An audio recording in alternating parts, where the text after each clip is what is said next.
Hello, listeners. This is your host, The Teller. I know it's been a while since we've talked, so I do apologize, but I hope you're all ready for next Wednesday, starting with count them three, brand new episodes of Season 2 of Eerie Tales from the Darkness podcast. I know, I'm excited too. Right now, what I wanted to do was I wanted to bring you that's right, five of the best episodes of Season 1. So sit back, get comfortable, because here they come. Number 5.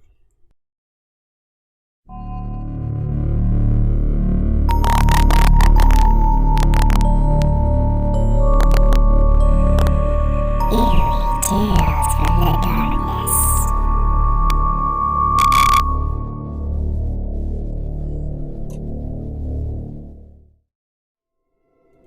The Haunting of Melrose Hall. Are you superstitious? Do you believe in ghosts? Well, whether you do or you don't, there are hundreds, hell, even thousands of people living in the Flatbush district of Brooklyn who do, and who will tell you there's no doubt at all about the existence of the ghost of Melrose Hall. Melrose Hall is a residence at Bedford Avenue and Winthorpe Street, Flatbush. The particular spirit which it is said to harbor is that of an Indian girl who died there 118 years ago. At every change in the ownership of the historic home, and on every occasion when there is dancing in the hall, the ghost stalks forth. She was last seen 2 years ago while a ball was in progress. She opened a secret panel which formerly led to a blind staircase in what is now the dining room and was the library in former times, and glided out among the other dancers. Some of the guests saw her, others were skeptical. The alleged apparition caused gossip at the time. Since the last change in ownership, the ghost has not been seen. But one unusual circumstance has been noted. On the inside of the heavy front door, a copper key hangs on the immense old-fashioned lock. This key is about 8 inches long, of well-burnished metal, and weighs something like 1/4 pound. The door is of heavy timber, studded with nails. It is made in 2 sections, dividing in the middle. Suddenly, in the middle of the forenoon, the key turned in the lock, and both the top and bottom sections of the door swung back, creaking. The floor cracked as if someone had stepped over the threshold, but no one was to be seen. No one within the house touched the key, and as it hung within the door, it could not have been reached from the outside. Melrose Hall's ghost dates to the days of the American Revolution, when the house was owned by Colonel William Axtell. Although a reputation for haunting has clung to the neighborhood ever since, the romantic incident which gave rise to it has been forgotten. Here and there, an antiquary knows it Colonel Axtell was a member of the King's Council and a famous Tory. The ancestor from whom he had his name was a soldier in Cromwell's army and was beheaded afterward by order of Charles II. Colonel Axtell was a very rich man, and he owned many slaves. He lived the life of most New York Tories, toasted King George at wine suppers, discharged the duties of a counselor with pomp, and drove hounds for recreation. At the outbreak of the Revolutionary War, Melrose Hall became a rendezvous for royalists. The Americans made every effort to capture Colonel Axtell. In a close pursuit, on one occasion, he was rescued by an Indian girl.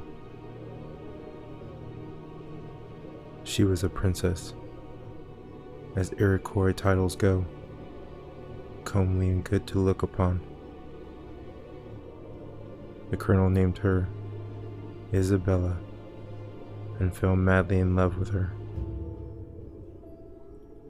He was a handsome man, a dashing Englishman, and Isabella promptly fell in love with him as well. Affairs were complicated by the fact that there was already Mrs. Axtell, but she was a cold, haughty woman with some scorn for their neighbors and no liking for colonel life. Colonel Axtell brought the beautiful Isabella home secretly and put her in charge of an elderly slave. This devoted slave set her wits to work to conceal the girl. Melrose Hall was then, as now, a great rambling old place, abounding in secret panels and hidden chambers and staircases. The south wing of the house consisted of an immense ballroom with apartments above. Directly over the ballroom was a window. From the outside this looked right enough. On the inside, however, the apartment showed a blank wall. The window opened into a secret chamber. To this, there was no means of ingress except by the outside window. In this secret chamber, the old slave hid the Indian girl Isabella. She carried food to her every single day and ministered to her wants. Under cover of darkness, Colonel Axtell used to mount a ladder to visit his Indian princess. Sometimes, Isabella was led into the library in the evening when the house was quiet, and she and the colonel sat peacefully before the fire. At any alarm, they opened a secret panel in the wainscot. This led to a hidden staircase, which opened upon an outside window, and the girl could easily escape. You can see the panel and the staircase to this very day.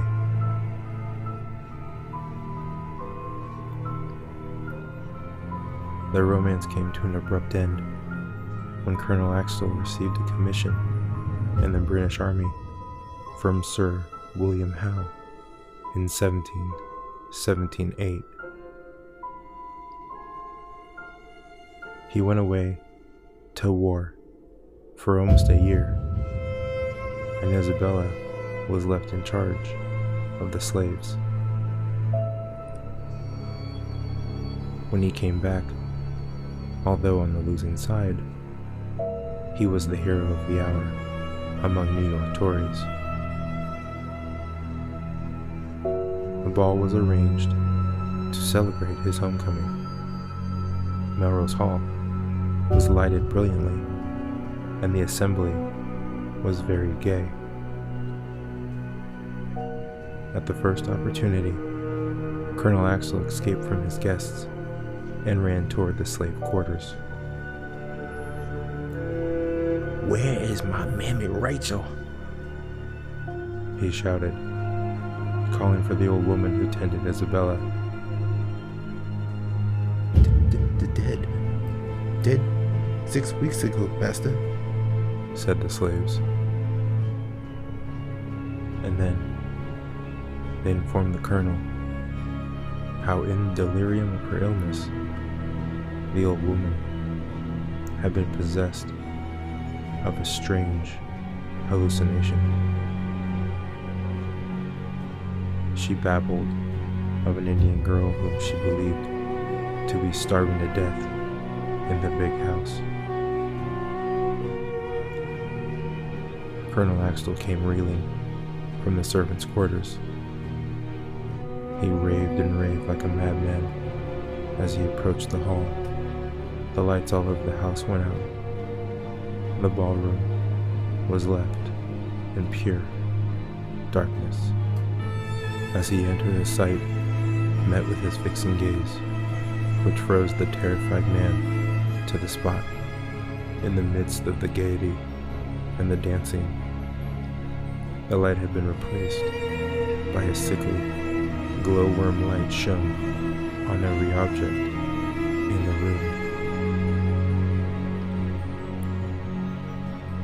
Low and unearthly noises were heard all throughout the house, then died away, mingling with the sighing of the wind through the tall pines. Suddenly, the secret passage opened, and the spectral form of Isabella had appeared. The face was ashen pale, each vein strongly defined on the thin features.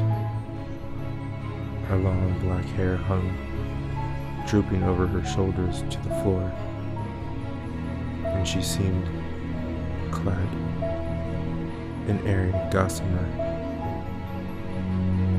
The apparition bore the look of unnatural sorrow, and the hands were clenched in an attitude of woe.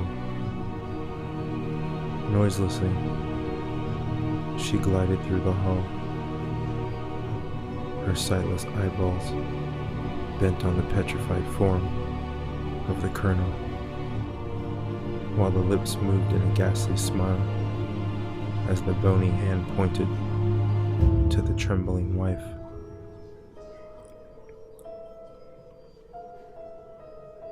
Nearing the entrance to the secret stairs, she turned and with her finger wrote the word betrayer, then vanished into thin air.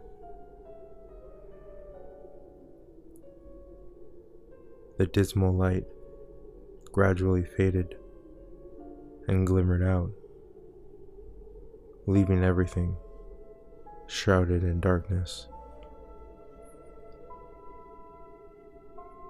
For a moment, all was still. Then an agonizing shriek through the hall, accompanied by the heavy thud, as if a body had fallen.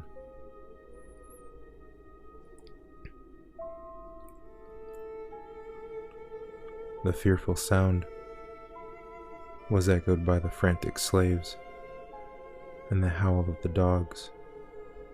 As the wind blew, the windows open and swept through the room. Again the strange glow appeared, lingering just long enough to illuminate the prostrate figure of the colonel lying before the secret entrance, and the spectral woman bending over him with the same heartless smile upon her lips, pointing to a bleeding wound near his heart, which the maddened man had inflicted with his own sword. As the bell tolled the midnight hour, the light died out, and the specter once more vanished. When lights were brought, every attempt was made to save the colonel's life, but he only lived a few hours, and his last entreaties were to have the house sold and his family return immediately to England. Later, after considerable excavation, Isabella's skeleton was found in the chamber over the ballroom.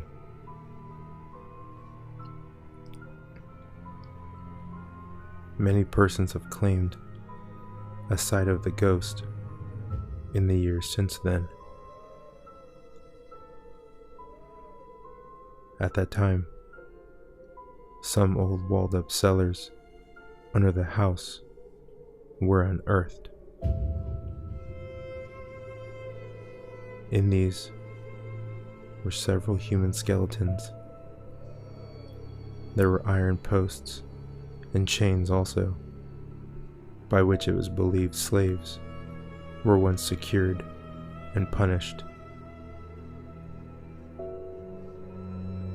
The bones might have been those of Tory officers who were secreted about the hall in Colonel Axtell's day.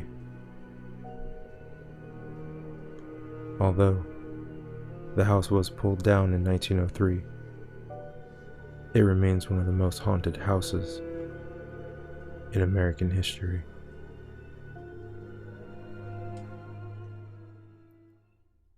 Number 4. Our story opens inside of an interrogation room late one stormy night. A single lamp overshadowing a table. The room is completely dark and ominous. You feel as almost there is something hidden in the shadows.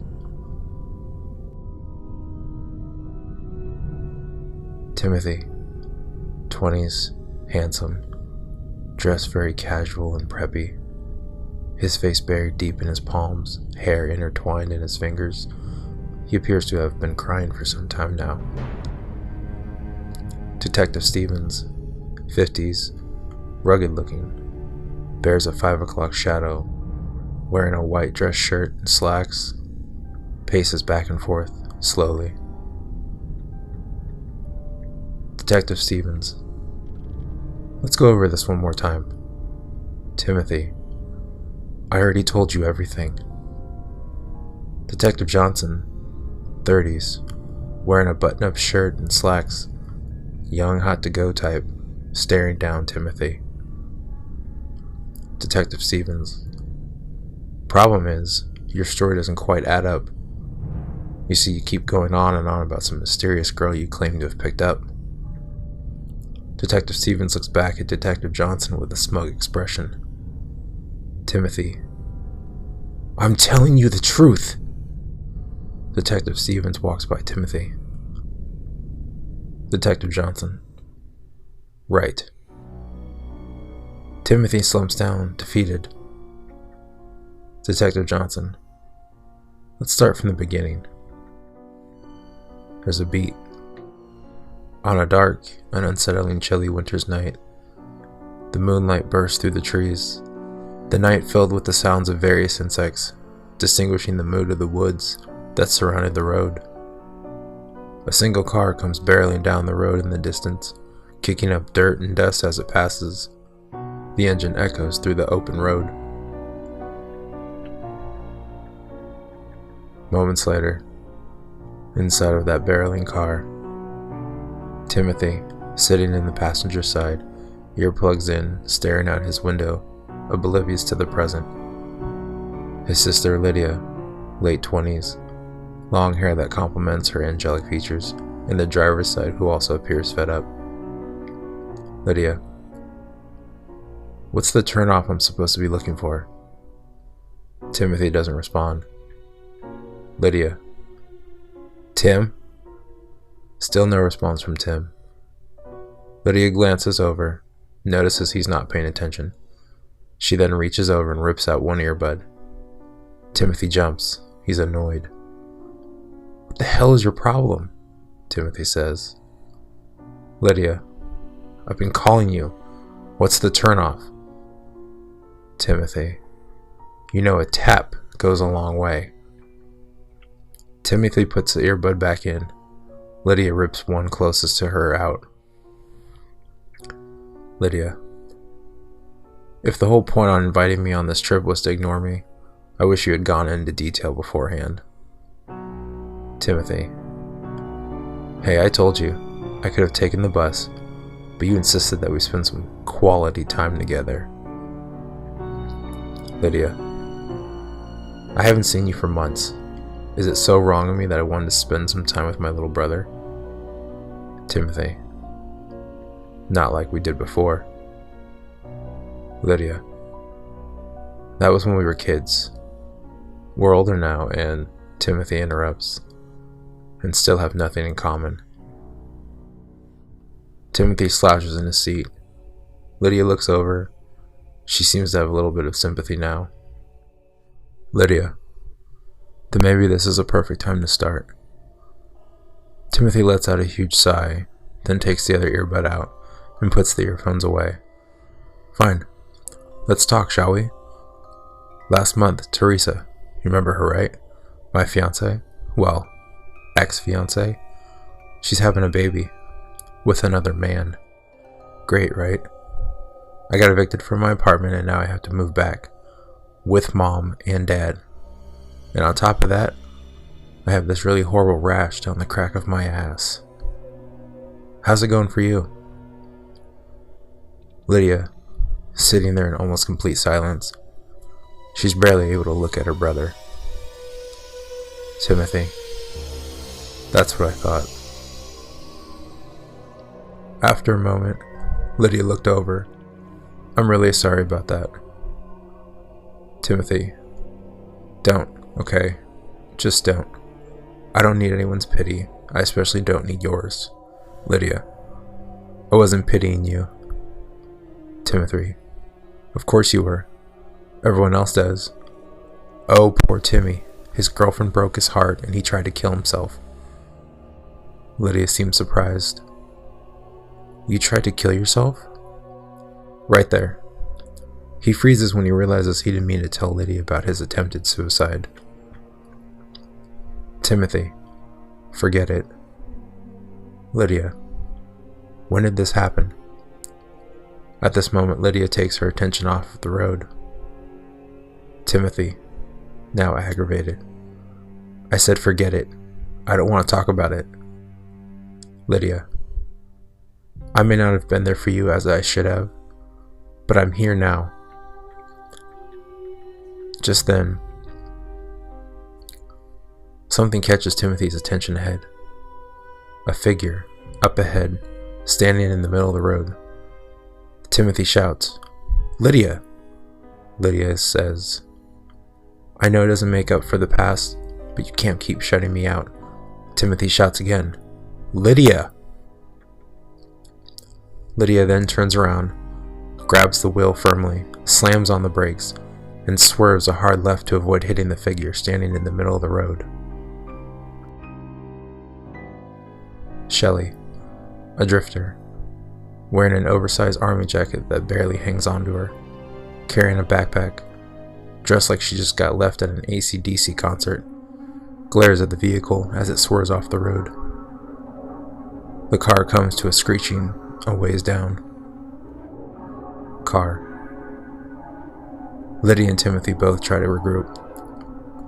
Timothy seems to be a little more shaken up, moving around slowly, clearly having pain in his neck.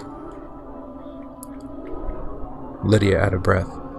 Checking herself for any cuts or damage, she looks over at Timothy. Lydia, you okay? Timothy, my neck is killing me, but I'm alright. Are you okay? Lydia, yeah, I think so. Meanwhile, Shelley's still on the outside, knocks on Lydia's window, startling both Lydia and Timothy. Lydia glares at her and rolls her window down. Shelley, hiya, doll. Lydia, angry. What the hell is wrong with you? Walking in the middle of the road this time of night? Shelley looks back where they swerved, then looks back at Lydia. Shelley, a little dull. Which way you headed? Lydia, surprised. What? Timothy, a little struck by Shelley's looks, leans over. We're headed west. Lydia, annoyed, to Shelley. Sorry, we don't have any room.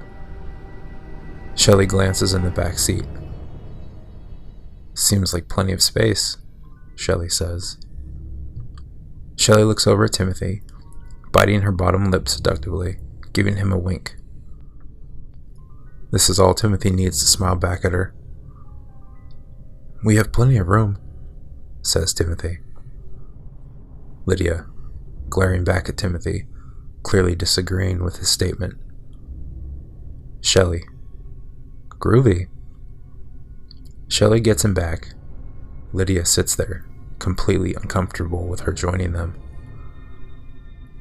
Back in the interrogation room, Detective Stevens and Detective Johnson are interviewing Timothy intensely. Detective Stevens, and you just let some strange woman get in, no questions asked? Timothy responds, you don't understand. There was just something about her. She was special. Detective Stevens, sarcastic. Special, huh? Back in the car. Timothy, to Shelley. So where are you headed? Shelley, just sitting there, looking out the window, ignoring Timothy. Timothy and Lydia look at each other. Timothy.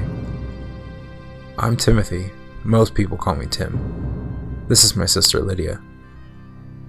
But Shelley still doesn't acknowledge. Lydia doesn't acknowledge. After some time of silence, Shelley perks up.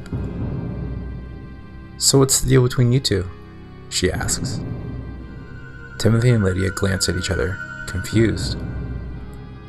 Lydia, if you were listening, you would have heard that we are related. Shelley interrupts. No, I mean, what's the deal?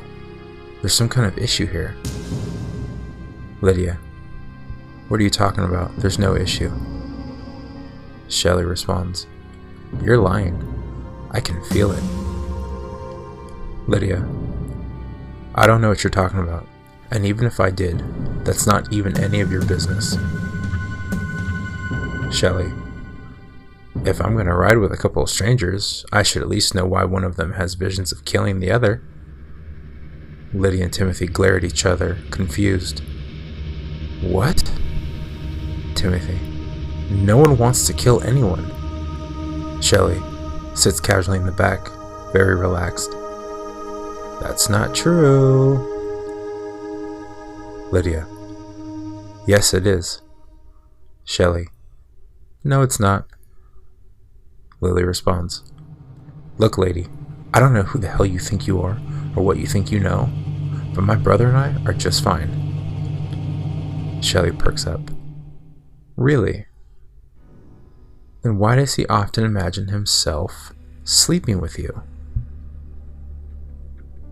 Lydia seems horrified. What? Timothy shrieks in embarrassment. He doesn't speak at all. He just sits there, silent, looking as though he's actually guilty.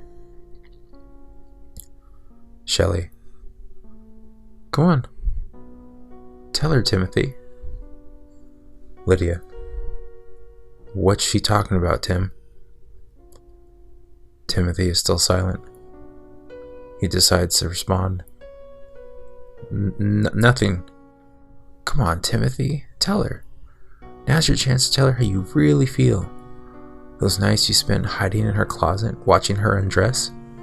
Timothy becomes angry. You don't know what you're talking about. Lydia begins to shiver from the thought of her brother, dreaming of her in that way.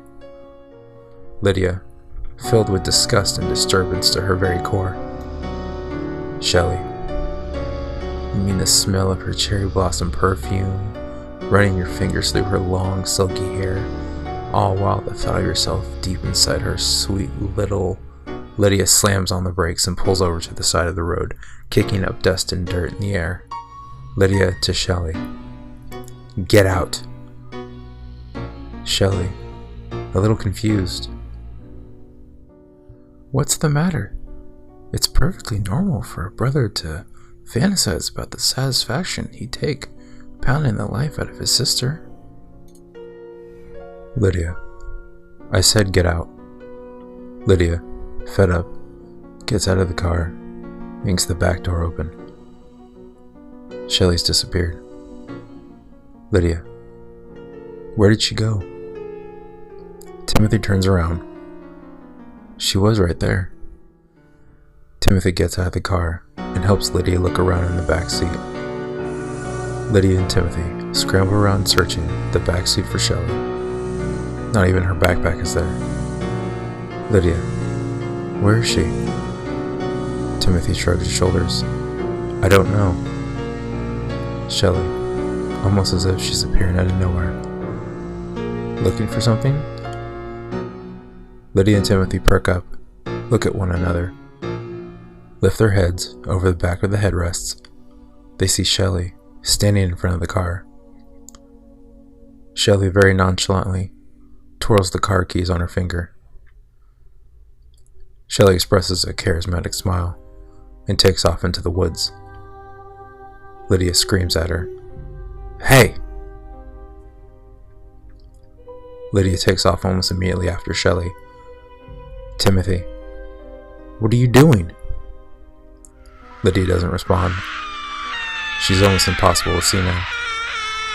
Timothy hesitates at first, then follows her into the barely visible woods. Moments later, Timothy slowly makes his way through the woods. He calls out to his sister. Lydia, he says. Lydia. After a moment, Lydia screams. Timothy screams back. Lydia! Timothy takes off in the direction he heard the scream. Timothy breaks through the woods, twigs snapping, leaves rustling in the wind, Timothy breathing heavily, trying to follow the direction he thinks he heard Lydia. Moments have passed, and Timothy has searched high and low for Lydia. Still nothing. He collapses, out of breath. Timothy stumbles out of the woods, back to the highway, where the car is, barely able to stay on his feet, sweat pouring from his forehead. Timothy walks around to the driver's side and grabs the keys out of the ignition. Timothy heads back to the car and opens the trunk. All of a sudden, Lydia lies in the trunk, lifeless, her body covered in blood. It appears she's been stabbed multiple times. Timothy can't help but puke, coughing, clearly in shock. He starts to look around. His eyes start to well up with an expression on his face like, what the hell is going on? He shuts the trunk quickly to get rid of the sight. Shelley. What did you do? Timothy looks up, barely able to make out who it is, wipes his eyes. Blurry, he can see that it's Shelley. Timothy cautiously walks towards Shelley. Timothy. You did this. Shelley nonchalant. I didn't do anything. Timothy grabs Shelley by the throat and slams her up against the car. She seems amused. Timothy. You fucking bitch. Shelley. Seems you got a bit of a problem. Timothy. He laughs a little. Then, you killed my sister, you fucking bitch. You're gonna fucking rot in hell for this. Shelley.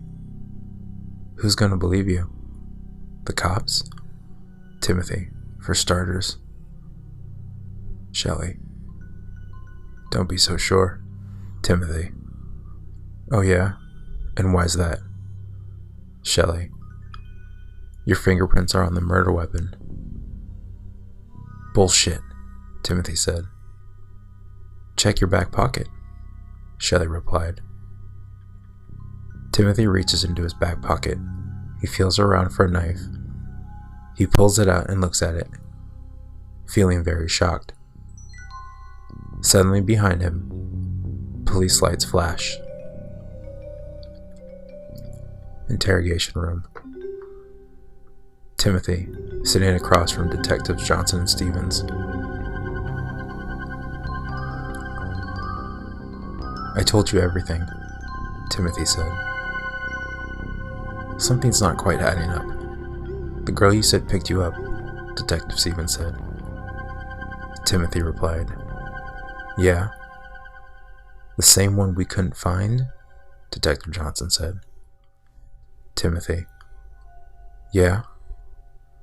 Detective Stevens. You said her name was Shelley, right?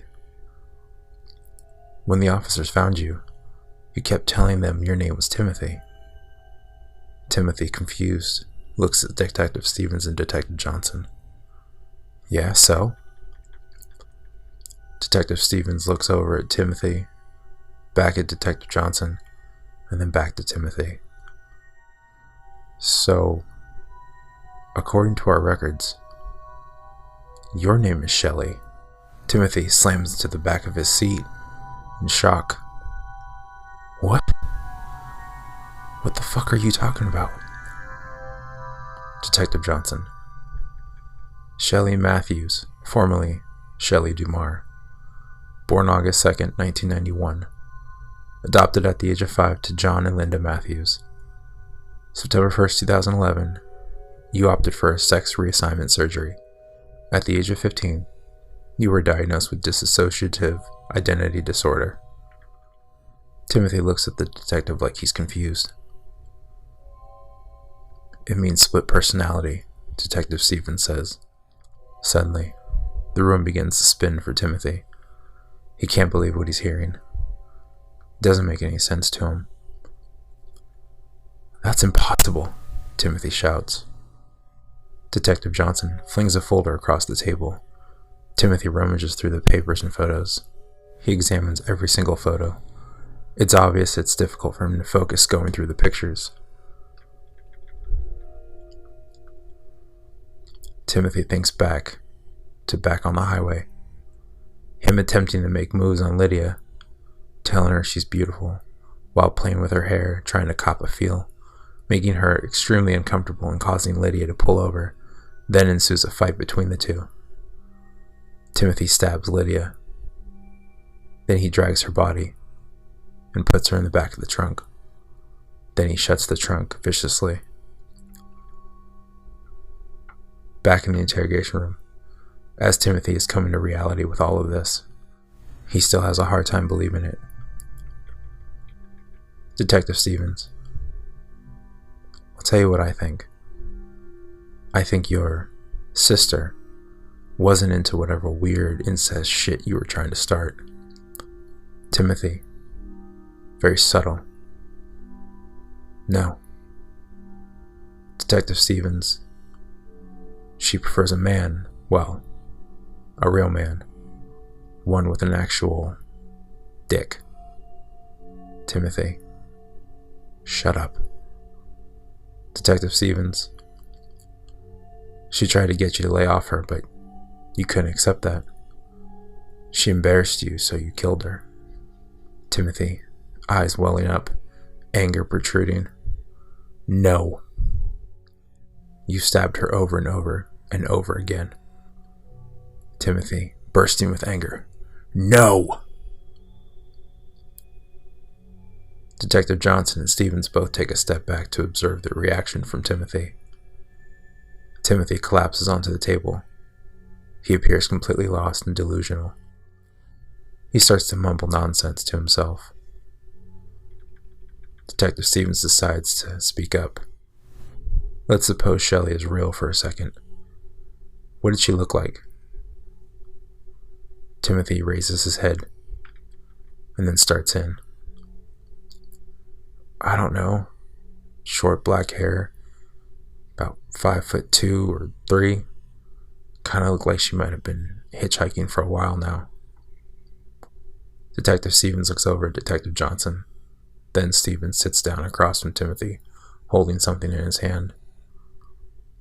Detective Stevens, did she look like this?